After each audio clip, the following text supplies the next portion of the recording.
Salut tout le monde. Ça me fait plaisir de me présenter devant vous encore une fois. Ouais, j'ai encore quelque chose sur mon cœur et puis je vais vous le partager. C'est vraiment une bénédiction. Ben, je le crois. Et puis, moi, je suis passionné de Dieu, je suis passionné de Jésus-Christ, je suis passionné de son retour. Et puis, je vous témoigne son amour à travers ce qu'il a mis sur mon cœur. Fait que moi, simplement, vous savez, je l'écris et puis c'est comme ça que je vais vous dire ça. OK. Le titre de ce que j'ai écrit, ben c'est le virus.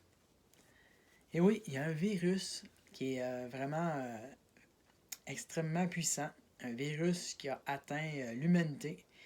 Puis c'est de ça que je vais vous parler. Fait que, dans le fond, Dieu nous donne la vie. Hein? Dieu nous aime. Dieu nous a créés à la perfection. Et puis Dieu dit de sa création qu'elle est parfaite. On a été créé pour vivre éternellement. Mais là, on voit bien, on sait bien que c'est plus de même ça marche. Mais au tout début, la création de Dieu était pour l'éternité. Et puis, il s'est passé quelque chose. Un virus mortel nous a tous contaminés. Ce virus mortel s'étend sur tout le monde. Et puis, c'est sans exception. Tout ce qui prend vie finit par mourir de cette contamination-là. Puis le virus en question, ben, est-ce que vous en doutez, hein? C'est le péché. Le péché, ça se trouve à être de déplaire à Dieu dans sa sainteté. Parce que lui, Dieu, lui, est parfait. Dieu a créé l'homme, puis il a créé la femme, il les a créés parfaits, et il les a placés dans un endroit qui était merveilleux. Puis depuis que le virus du péché est entré dans le monde, la vie sur Terre a été contaminée, puis il y a eu une séparation profonde et désastreuse entre Dieu et l'homme, puis ça a produit ce qu'on vit aujourd'hui, c'est la mort. On a été déconnecté de la sainteté de Dieu. Il nous est impossible de restaurer cette séparation par nos propres forces. C'est impossible, on oublie ça, là. Ce qui nous entraîne dans la mort. C'est fini, à cause du péché. Je reviens sur l'éternité. Dieu n'est pas au dépourvu devant la mort, puisque la mort est le jugement de Dieu. C'est lui qui l'a décidé. C'est la juste sentence donnée à tous ceux qui ont violé la sainteté de Dieu. Bon, puis Dieu a donné des limites aux pécheurs, puis les limites, c'est la mort. Puis ça, c'est égal pour tout le monde. Il y en a qui meurent plus vite, il y en a qui meurent moins vite, mais c'est égal pour tout le monde. Tout le monde meurt à cause de nos péchés. Ce qui suit est très important à comprendre. On a été créé pour vivre éternellement. Et puis ça, là, ça change pas, là. C'est encore là, là. Tout être humain ayant le souffle de vie, qui a eu le souffle de vie en lui, depuis son origine, verra, attendez un petit peu, verra pour l'éternité, peu importe, ah non, c'est pas verra, c'est vivra, ok? Tout être humain ayant le souffle de vie depuis son origine vivra pour l'éternité. Peu importe qui, y compris toi et moi. Tout le monde. Même ceux qui sont incrédules. Tout le monde va vivre. Dieu, dans son amour et dans sa justice, nous réserve un endroit où on va passer l'éternité. Chacun d'entre nous sera revêtu d'un corps qui va être éternel, qui va être physique, comme ça, intangible, mais qui va vivre pour l'éternité. Bon. La foi et la repentance, ça égale le ciel. C'est-à-dire croire en Dieu, croire en Jésus, ça égale le ciel. L'amour de Dieu, c'est Jésus, son Fils, unique, le Sauveur du monde. Ça m'amène à vous partager le verset qui est vraiment cher à mon cœur, qui dit « Car Dieu a tant aimé le monde qu'il a donné son Fils unique afin que quiconque ça veut dire tout le monde, toi et moi, qu'on ait la vie éternelle. Qu'on ne périsse pas, mais qu'on ait la vie éternelle. Puis le verset qui suit, ça dit, en effet, Dieu n'a pas envoyé son Fils dans le monde pour qu'il juge le monde, mais afin que le monde soit sauvé par lui. C'est son amour. C'est wow! OK. Il nous promet une vie éternelle. Ça, c'est pour celui qui a la foi en Jésus. Mais, il y a quelque chose qui se passe. La justice de Dieu réserve un juste jugement pour ceux qui ne croient pas en Jésus et qui refusent son pardon et son amour. Dieu propose, Dieu aime, Dieu donne, Dieu offre, mais les gens qui n'en veulent pas vont périr pour l'éternité. Puis ça, c'est pas moi qui le décide, puis même si on ne croit pas, ben ça change absolument rien. C'est pas parce qu'on ne croit pas que c'est pas là. Vaut mieux croire, parce que c'est la vérité. La parole de Dieu dit les choses, elle s'est jamais, jamais, jamais trompée. Elle dit toujours la vérité, puis Dieu bénit celui qui croit. C'est à toi de croire. Je vais lire un passage dans la Bible, qui est dans le livre des Révélations. Ça se trouve le livre de l'Apocalypse. Puis ça parle justement de qu'est-ce qui va se passer. Là, je vais passer au chapitre 20. Je vais lire le verset 11, aller jusqu'à 15. Ça dit, « Puis je vis un grand trône blanc, celui qui était assis dessus. » Là, la terre est un peu, je vais leur dire. « Puis j'ai vu un grand trône blanc, et celui qui était assis dessus. La terre et le ciel s'enfuirent devant sa face. Ils ne furent plus trouvés de place pour eux. » Le ciel et la terre, là, ça disparaît, là. « Et je vis les morts et les grands, les petits, qui se tenaient devant le trône. Des livres furent ouverts. » Pas juste un livre, là, plusieurs livres. Là. Et un autre livre fut ouvert. Celui qui est le livre de vie. Ce livre de vie, il est différent des autres. Et après ça, on continue. Et les morts furent jugés selon leurs œuvres, d'après ce qui était écrit dans ces livres. La mer rendit la mort qui était en elle. La mort et le séjour des morts rendit la mort qui était en eux. Et chacun fut jugé selon ses œuvres. Et la mort et le séjour des morts furent jetés dans l'étang de feu.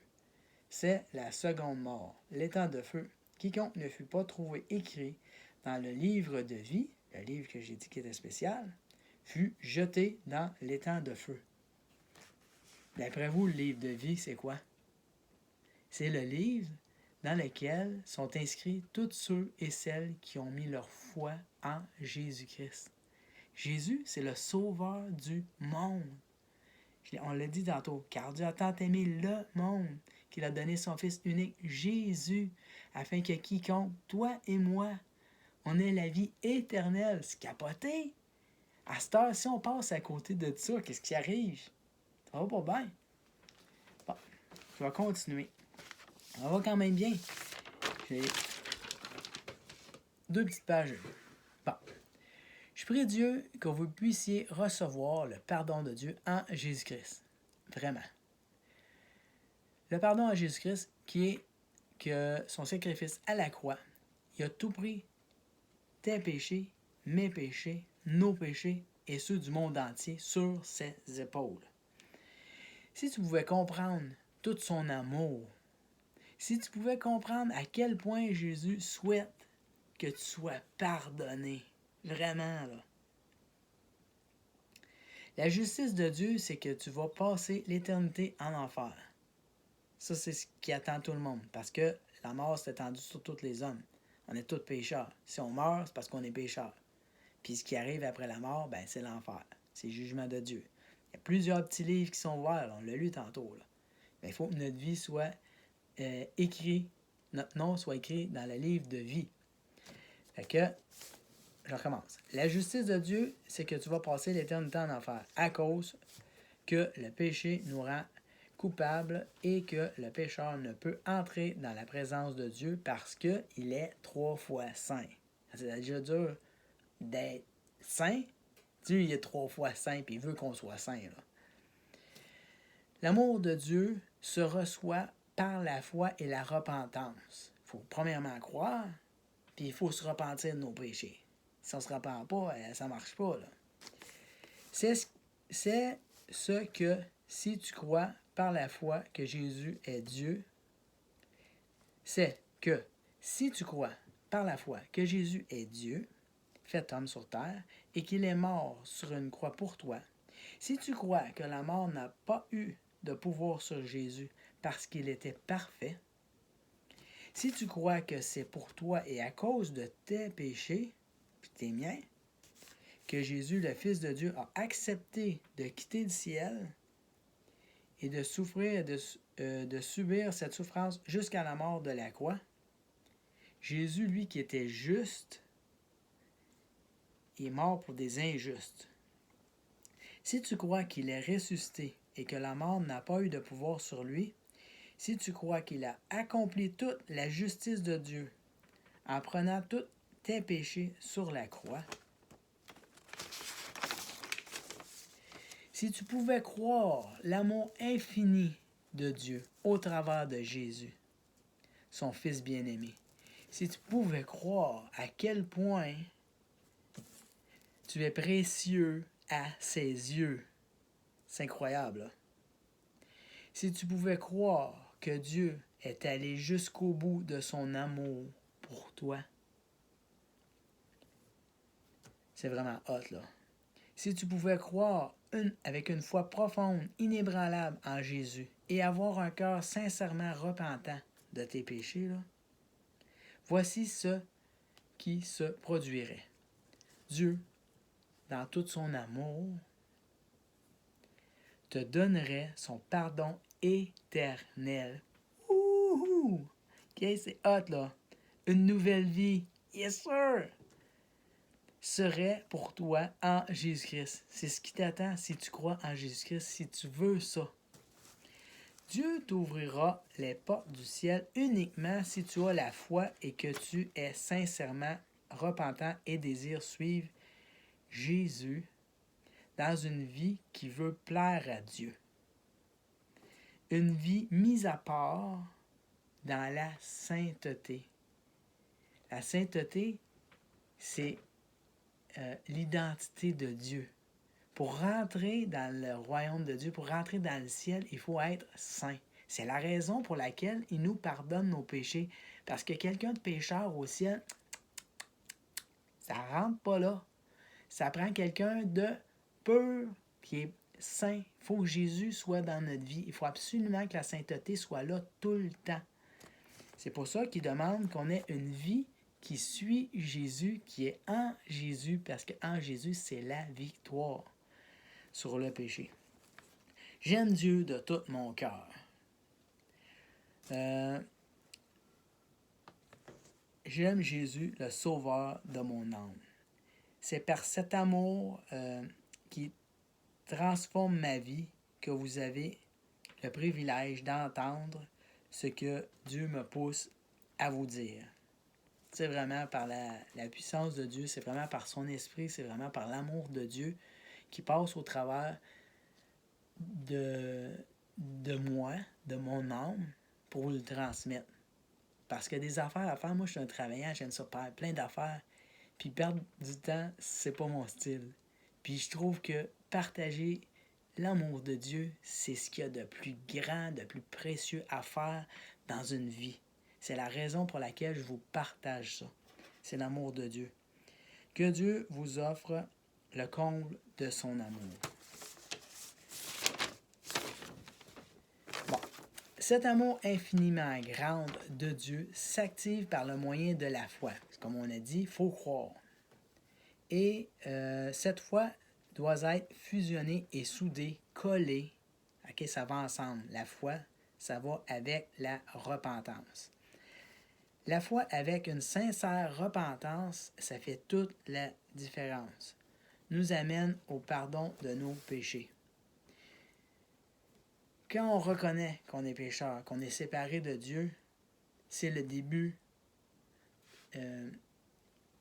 de la foi. Puis quand on se repent de nos péchés, il faut vraiment être sincère. Il faut vraiment reconnaître notre état devant Dieu. Parce que ce n'est pas à la légère que cette décision-là se prend. Elle se prend avec conviction.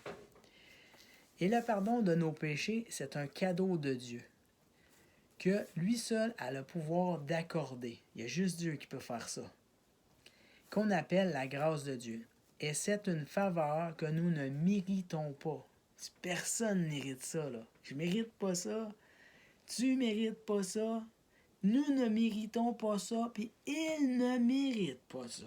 Personne. Mais Dieu, dans son amour, s'est capoté. Il est venu sur la terre. Il a pris un corps. Puis il a dit, garde, je vais le payer le prix, moi. Il y a juste moi qui peux. Je vais le payer. Dieu dit en Jésus-Christ, je paie le prix. Il a pris tous nos péchés sur ses épaules. Fait que, moi, ce que je fais là présentement, je vous témoigne l'amour de Dieu. Je vous invite à croire que Jésus-Christ est le sauveur du monde, de recevoir le pardon de vos péchés par la foi, avec une sincère repentance. Soyez sérieux, là. Croyez en Jésus, puis donnez-y votre vie pour débuter une vie nouvelle en Jésus-Christ. Par une petite prière, okay, je vais vous proposer une petite prière. On va demander à Dieu de nous pardonner nos péchés. Cette petite prière-là nous conduira dans une vie de repentance et de sainteté. On croit en Jésus, mais on le suit. Cette prière sera un nouveau départ d'une vie transformée en Jésus-Christ avec la promesse de l'éternité au ciel. OK? Si vous reconnaissez Jésus-Christ comme étant le sauveur du monde, si vous trouvez que ce que je viens de vous témoigner, ça a du bon sens, OK? Si vous sentez que le Saint-Esprit parle à votre cœur, là, OK? Bien, prenez le temps de prier. Faites un pas de foi. Ouvrez les portes de votre cœur, puis laissez Dieu faire une œuvre dans votre vie. OK? Je vais prier, je vais dire un petit bout, et puis je vais vous laisser un petit lousse pour que vous soyez capable de la faire en même temps. Mon Dieu, je crois en toi et en Jésus-Christ. Je reconnais que ma vie n'est pas sainte et parfaite selon tes exigences. Je reconnais que je suis pécheur et que mes péchés me séparent de ta gloire. Je reconnais que je suis impuissant et incapable de franchir les portes du ciel par moi-même. Je regrette sincèrement tous les péchés de ma vie. Je sais que je suis perdu sans Jésus. Mon Dieu, je te demande pardon. Viens me couvrir de ton amour infini. Viens me pardonner tous mes péchés. Par la puissance de Jésus, par sa mort à la croix et sa résurrection, garde-moi dans cette nouvelle vie dans la foi. À te prier, à lire ta parole, à lui obéir. Purifie ma vie à la ressemblance de Jésus. Et puis là, je dis, merci mon Dieu, dans le nom précieux de Jésus-Christ. Si vous avez fait cette prière-là, si vous avez ouvert votre cœur à Dieu, puis vous avez pris le temps de prier, vous pouvez rajouter à cette prière-là, vous pouvez la refaire, vous pouvez y mettre tout votre cœur, parce que Jésus-Christ, c'est le sauveur du monde. Mais le temps que vous prenez pour vous repentir, le temps que vous prenez pour reconnaître que Jésus-Christ est le sauveur du monde, Dieu va faire une œuvre merveilleuse dans votre vie. Et puis, c'est vraiment capoté. Il n'y a pas grand-chose à rajouter parce que ça, c'est le salut de Dieu. moi, je vous appelle des frères en Jésus-Christ si vous passez par cette repentance-là. Maintenant, vous êtes invités, bien sûr, à lire la Bible parce que c'est par la parole de Dieu, la Bible, qu'on est nourri spirituellement. Je vous invite aussi à prier à chaque jour, à demander à Dieu ce que vous avez besoin, à demander à Dieu de vous purifier, de vous accorder sa grâce, sa sagesse pour marcher dans la vie. Et puis, je vous encourage à vous joindre à d'autres chrétiens, d'autres personnes qui ont la foi, qui croient en Jésus.